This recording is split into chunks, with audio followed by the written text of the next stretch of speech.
Hello and welcome back to Invincible Asia. I'm George Clark and this is my full breakdown, review and thoughts on the new 4K Teenage Mutant Ninja Turtles box set released by Arrow Video.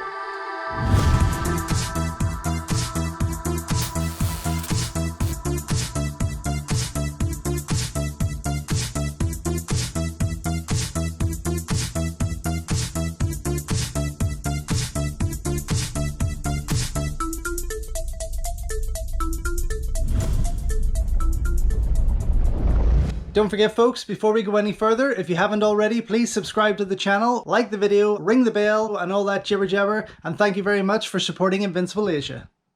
So once again, much like with Shawscope Volume 4, this is about a product I don't have yet in my hands. I did, however, have the pleasure of receiving the test discs, the screening discs, which aren't really that pretty to look at, and there's nothing much to share with you on that.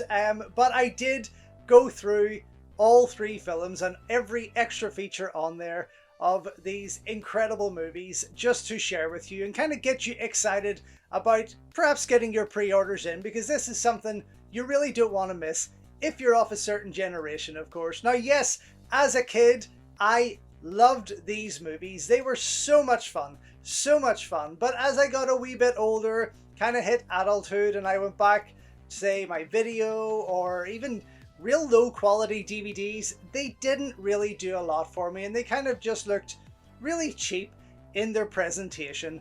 But then as I got on, I kind of started thinking more and more about the Turtles, and we see so many reboots of these Turtles, and I'm like, nothing really still has, although some of them are enjoyable, nothing still has that same feeling when you're watching the original Ninja Turtle movies. Now we have this 4K box set coming out from Arrow. I mean, wow, they looked amazing. I mean, just seeing them in their full glory in widescreen, beautifully restored, seeing things I didn't even notice before on previous screenings.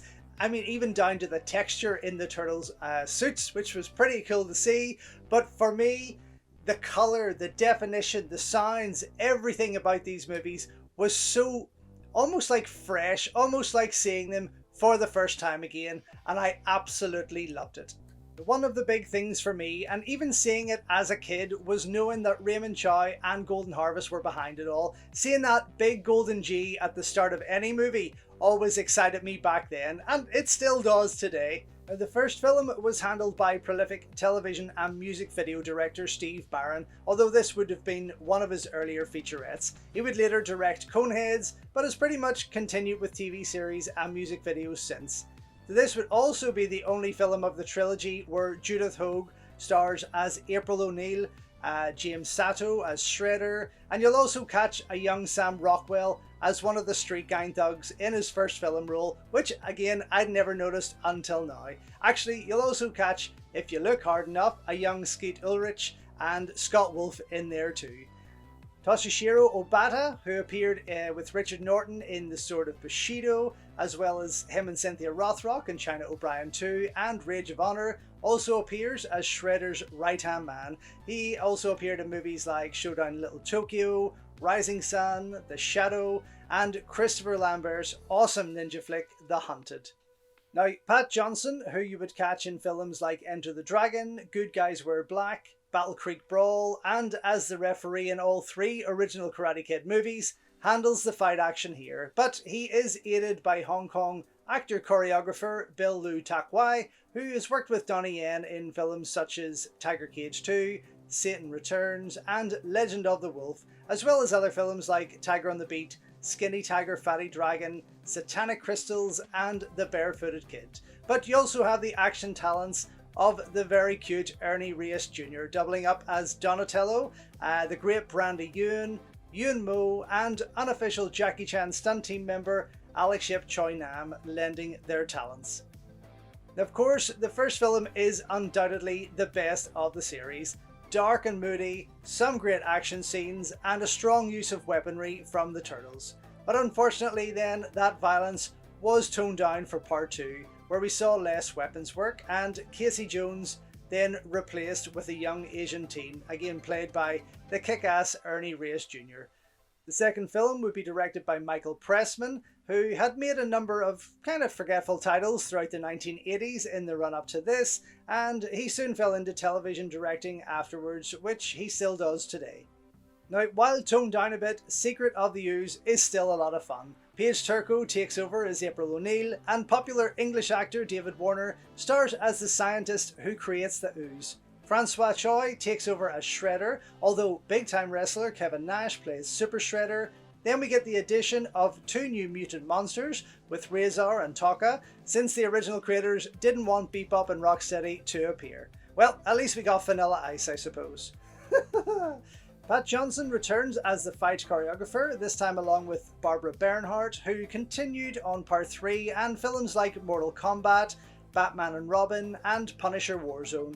Also, Drunken Master 2 co-star and Liu Kang performer Ho Sung Pak stunt doubles in the Raphael suit. And then we have Part 3, the Teenage Mutant Ninja Turtles meets Shogun, which actually should have been the most slickest, darkest and violent of them all, but comes across like a live-action cartoon with some silly writing and larger-than-life characters.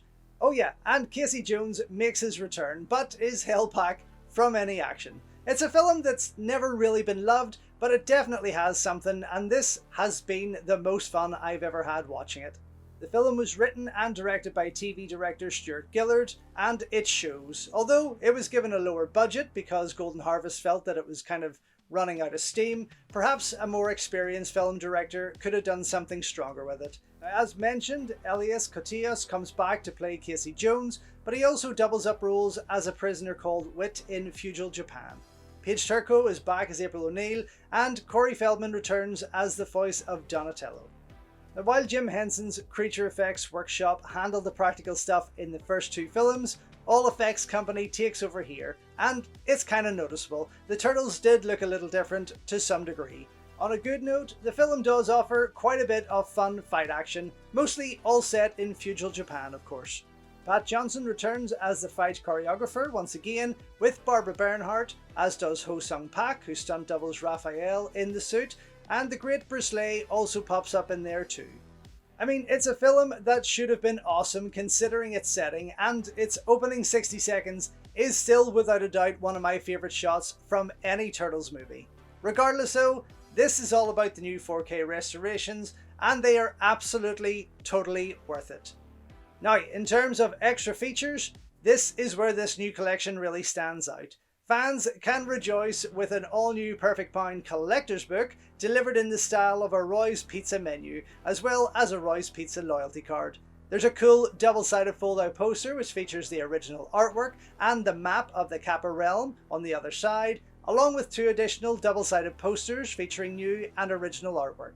We also get reversible sleeves that feature new and original artwork, 8 cool trading cards, and 4 character stickers. And we haven't even got to the special features on the disc, of course. With Part 1, we get a great audio commentary with director Steve Barron, which I quite enjoyed listening to. There's another with comic book expert and podcaster Dave Baxter, which I didn't get to, and a few other audio options overall. There's a new 14-minute interview called Rising When We Fall with the director, who I guess repeats some of the stuff you'll hear in the audio commentary, but if you haven't listened to that, then it's absolutely worth the watch. Turtle Talk is a fantastic 19-minute piece that sees Turtle actors Robbie Rist, Brian Tucci, Ken Scott and Ernie Reyes Jr. talk about their time on the films and the effect it had on a generation. Judith Hoag, who played April O'Neil in the first film, comes back for a new interview in O'Neil on the Beat, a 20-minute interview who reflects on her time on the production and reveals how Robin Williams was a huge fan of the original Turtles comic book. Of course, Hoag, who still looks quite well today, has also starred in films like Cadillac Man with Robin Williams and Armageddon, as well as a host of TV shows. Wet Behind the Shells is an 11-minute interview with producer Simon Fields, a fun guy with an interesting background which really makes for a great piece and has some nice things to say about Golden Harvest. Beneath the Shell is a new featurette that explores the legendary Jim Henson Creature Shop's work on the films. This runs at about 16 minutes with a focus on his son Brian and Splinter puppeteer Rob Tagner. It's actually quite a nice feature that makes you appreciate the practical effects work even more and is totally worth watching. That's followed by Teenage Mutant Ninja Turf, a location tour of certain North Carolina and New York spots that were used in the film. It runs for about 13 minutes and makes for a fun guide for fans who might just make it there one day. But one of my favourite extras is the alternate UK version, the censored version that removes any scenes with Michelangelo using nunchucks and uses alternate takes instead. As the note beforehand explains, there is a shift in quality when these particular scenes come into play, but more importantly, it starts with that glorious Golden G from Golden Harvest, which gave me tingles when it first kicked off, rather than the logo for New Line Cinema that opens up every film on the set. Another alternate ending follows. This one, presumed to be long lost, is from a VHS work print with raw audio. It runs for just over 2 minutes and yeah, I mean it's pretty fun, but its quality is a great reminder as to how far we've come in the last 30 years from that to this stunning new 4K print. There's also about 1 minute of alternate footage from the Korean version. This starts with a note explaining how, according to South Korean law, the original version had to be redubbed to remove any reference to Japan, including the word ninja. This also saw it retitled as Teenage Mutant Hero Turtles, which is, oddly, what our animated series was retitled here in the UK. There's 4 trailers after that: the US theatrical, UK teaser, UK theatrical, and the UK re-release trailer. Although presented in HD, these are mostly unrestored and a great place to start so you can appreciate that 4K cleanup even more. And finally, the image gallery gives us 27 fun stills and behind the scenes stills to enjoy at your own pace. For Teenage Mutant Ninja Turtles 2, The Secret of the Ooze, we get another director's commentary. That said, filmmaker Gillian Wallace-Horvath joins Michael Pressman as a moderator of sorts. It's a bit slow moving to begin with, but it does have some revealing moments throughout. A piece called John Duprez to the Rescue is a 13-minute interview with the composer behind all 3 films, an interesting guy who talks about his upbringing, background and life in music, who also worked with Monty Python, which is pretty cool. Hardcores is an interview with Kenny Wilson, the former mold supervisor at Jim Henson's Creature Shop, who gives us an 8-minute breakdown of his work and involvement with the Turtle movies. Following that, we get The Secret of the Edit, a 15-minute piece with co-editor Steve Merkovich on the challenges of editing the sequel and helping to bring it to life. Quite the career actually, and worth a watch if filmmaking is of interest. Behind the Shells is a behind-the-scenes look at Teenage Mutant Ninja Turtles 2 from 1991. It runs for close to half an hour, is presented in 4:3 and has the Turtles hosting, and I loved it. Although it's of lower quality, it's still presented in HD and is a fascinating reminder of how big Turtle Mania actually was. There's also interviews with the original comic book creators and a great look at how the animatronics worked. Finally, a 2-minute theatrical trailer and a 21-slide image gallery finish off that disc. On the last one, we get another director's commentary on Teenage Mutant Ninja Turtles 3, this time with Stuart Gillard, who makes for an interesting listen. Then we have the lovely Vivian Wu, who gives us a great interview in Rebel Rebel, a 14-minute piece that sees her look back at her career and time on this final movie. It's a great feature, and I really would have loved to have seen more with her. She talks about Golden Harvest flying a legendary fight choreographer to the set for a short time to train them, and legend has it that this was indeed the late Lagar Lung, which is just amazing to have that connection. Daimyos and Demons is a 10-minute interview with the great Sab Shimono, who played Lord Norinaga in the film, a Japanese-American who has quite the career behind him. And while he's a bit on in years now, he still looks great and makes for a very fun interview. Sab also appeared in films like The Shadow, Waterworld, Kirk Wong's The Big Hit, and was actually the voice of the uncle in the awesome Jackie Chan Adventures animated show, which is just brilliant to know.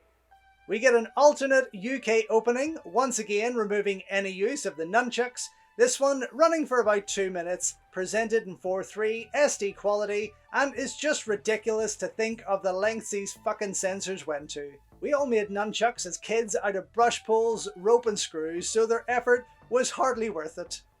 And as before, finally, a cool 2-minute theatrical trailer and image gallery finish things off. But overall, what an epic release. I mean, packed with goodies. 3 glorious restorations on these fantastic movies. This needs to be in your collection. Of course, the release is due out in mid-December, and you can support the channel by getting your pre-order in the link in the description down below. Anyway, thank you so much for watching. Thank you for all of your continued support. It is truly greatly appreciated. Until next time though, enjoy your Kung Fu, and I will see you soon.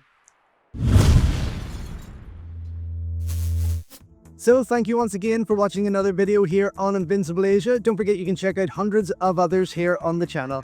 You can also show your continued support by heading over to my new merch store or by checking out invincibleasia.com, where you can read my full movie reviews, and follow me on Instagram at InvincibleAsia. Until next time though, enjoy your Kung Fu, and I will see you soon.